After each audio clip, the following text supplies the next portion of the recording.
Fred Matiang'i is a project. Na sitarudi nyuma. Unajua kuna watu wanaongea maneno mingi. Mnasema ni one term. Ataenda one term. Tasiga chieta, Gachagua siga chieta. Alisema tekura ya kama sio muhimu. Imejulikana sasa ni kati ya William Ruto na huyo Rigathi Gachagua. Ladies and gentlemen, welcome back to my YouTube channel. In today's video, I want us to discuss about Honorable Fred Matiang'i project tag. And I want to sincerely explain why I personally believe that Matiang'i is a project. Project of Uhuru Kenyatta through the Jubilee Party, and through Uhuru Kenyatta, a state project made to divide the opposition. Honorable Fred Matiang'i was Uhuru Kenyatta's minister from way back in 2013, from ICT to education to interior. Yes, Uhuru Kenyatta is still the Jubilee party leader, but Uhuru is a retired president. Uhuru has met William Ruto on several occasions publicly, and I believe they have also met privately. In this video, I want us to dig deep presidency on the presidents or the candidature of Honorable Fred Matiang'i and the people around Fred Matiang'i. And to be exact, I want us to discuss about Honorable Matiang'i, Kioni, and those people around the Jubilee Party. And the reason why I believe Jubilee Party is being revived by William Ruto through Uhuru Kenyatta to weaken the opposition.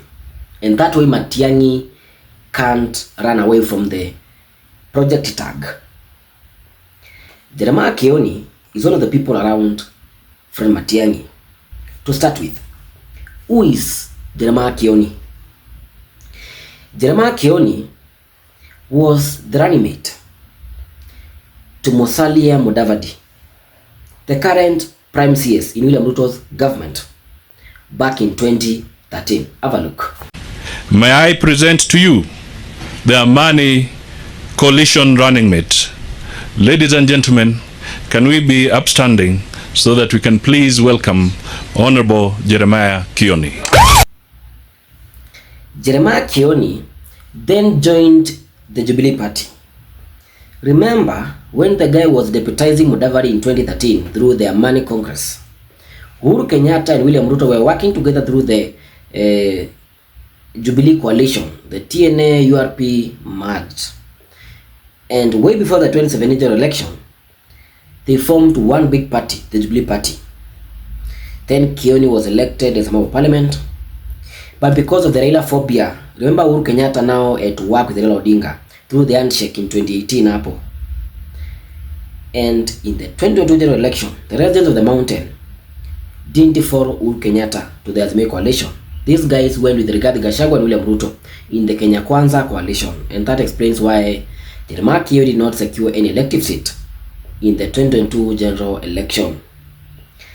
The guy went ahead to defend the Jubilee Party when William Ruto and Rigathi Gachagua wanted to finish the party after winning against Azimio, which was under the stewardship of Uhuru Kenyatta, and the running mate was Honorable Martha Karua.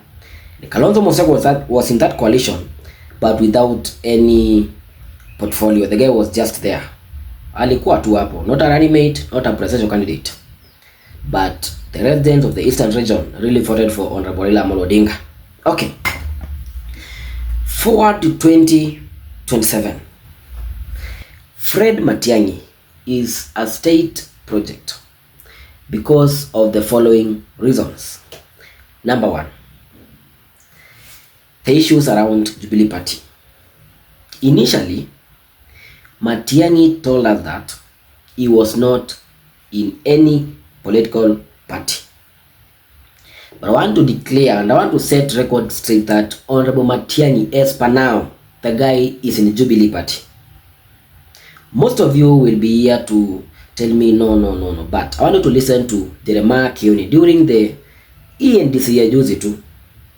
Kioni told us that in their last year's NDC, they were accused of bringing visitors into their NDC, and that this year's NDC was purely meant for Jubilee members. Honorable Fred Matiang'i was in that meeting. That clearly tells us that Honorable Matiang'i has joined the Jubilee Party. I want you to listen to Jeremiah Kioni explaining why Matiang'i is in Jubilee Party. Have a look. Mmeona juzi tumekuwa hapa. We had an NDC in this compound hapa juu last year. Na hiyo kazi yote tulifanya na tukawa na makubaliano. A lot of money was spent. Tulipoenda kotini, one of the things mawakili walisema ni kwamba kati yenyu mlipokuwa mnatoa huo uamuzi mlikuwa na watu ambao hawakuwa wanachama. And that is why it is important to say today only Jubilee members are here. Other isipokuwa hii watu ya kamera, na wengine wao waliniambia jana kwanza hawa ni wa Jubilee. Isipokuwa hii watu ya kamera wachache, all of us here are members of Jubilee. Members of Jubilee. Na sio kwamba hatupendi wageni, lakini tulijipata kotini tukiambiwa kwamba mulikuwa na strangers. That is a language ya legal. Sio kusema mtu apendwi, lakini it is the legal language that we had strangers in our meeting. Fred Matiang'i is in Jubilee. Hata wewe umesikia. Kioni is telling us that the members who are in this NDC are purely members of the Jubilee Party, and Matiang'i is seated there. That's a clear message that Honorable Fred Matiang'i will be running or will be contesting in 2027 through the Jubilee Party, or using the Jubilee Party of Uhuru Kenyatta. And what are the implications of Matiang'i contesting or going to the opposition using Uhuru Kenyatta's Jubilee Party? Rigathi Gachagua might not, and is likely not to be on the ballot because of the impeachment which took place in 2024.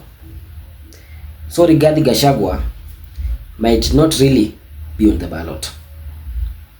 But Matiang'i is a free man to contest.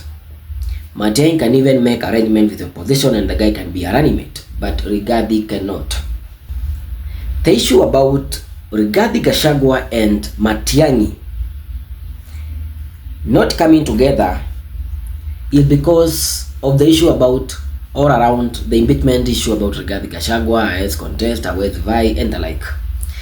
I have mentioned on this YouTube channel on numerous occasions that the political party or the parties in the forefront in any coalition will probably attract the best and the popular candidates in their respective regions of popularity.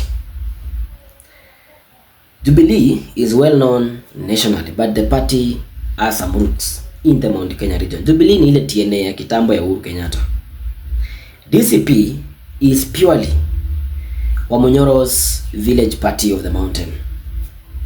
So the moment Rigathi Gachagua is the party leader, the guy is in the negotiation table with the opposition leaders, the guy is impeached, he can't contest. Then you have Matiang'i with Jubilee of Uhuru Kenyatta from the same region, but there are some odds on the candidate of Fred Matiang'i. The guy can be a running mate or a presidential candidate. Any popular leader or politician in the Mount Kenya region would rather contest on a Jubilee party and not DCP because of the benefits which comes with the front runners in any alignment. Okay. After the election, we have other beneficiaries in the parliament. We have the majority leader, we have the minority leader, we have the minority whip, majority whip, and the like. We still have different committees, and these committees are purely political. Hizi vitu zinapangwa pale kwa chama. So Matiang'i will be there as a deputy president or as a president, or maybe in the opposition. Remember, we still have minority side. There are some committees left for minority side, and Rigathi Gachagua not getting that direct touch with the guys on the top because the guy is impeached. That will be a disadvantage to the DCP party, and that way Rigathi Gachagua will not allow Matiang'i to get into the position. What do you think? Do you think Matiang'i is a state project? Is Uhuru Kenyatta being sincere with Kenyans and the residents of the mountain? What is that message Uhuru Kenyatta will deliver to the residents of the Mount Kenya region to win them back from Honorable Rigathi Gachagua? I know most of you will tell me that Uhuru Kenyatta will let the residents of the mountain don't follow Rigathi Gachagua for the second time, because in 2022 I told you vote for Raila Amolo Odinga. You followed Rigathi Gachagua, went for William Ruto. You are now lamenting. But there is a comeback from Rigathi Gachagua. Where is Raila Amolo Odinga right now? Raila Odinga is at the center of the broad-based government, and the guy is the one calling shots in William Ruto's Kenya Kwanza government. Rigathi Gachagua is impeached.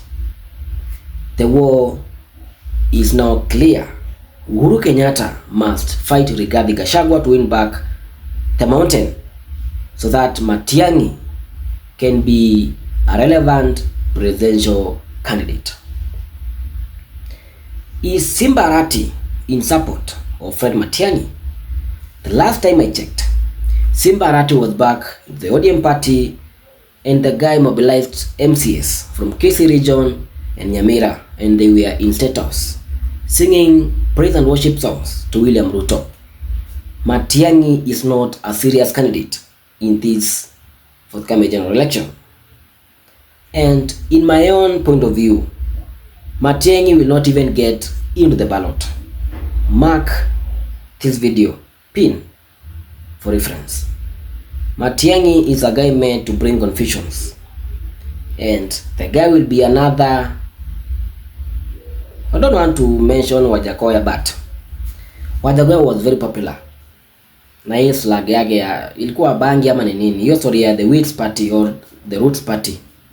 But when the real voting came, nobody went to vote in Wajakoya. The same will happen to Fred Matiang'i. What do you remember of Matiang'i when the name is mentioned? River Yala, some political assassinations when the guy was the interior CS, and he still brags of being one of the long-serving interior CS in the Republic. Ladies and gentlemen, express your opinion in the comments. Give the video a like and remember to subscribe. I repeat, Matiang'i is a project. Thank you for always tuning in.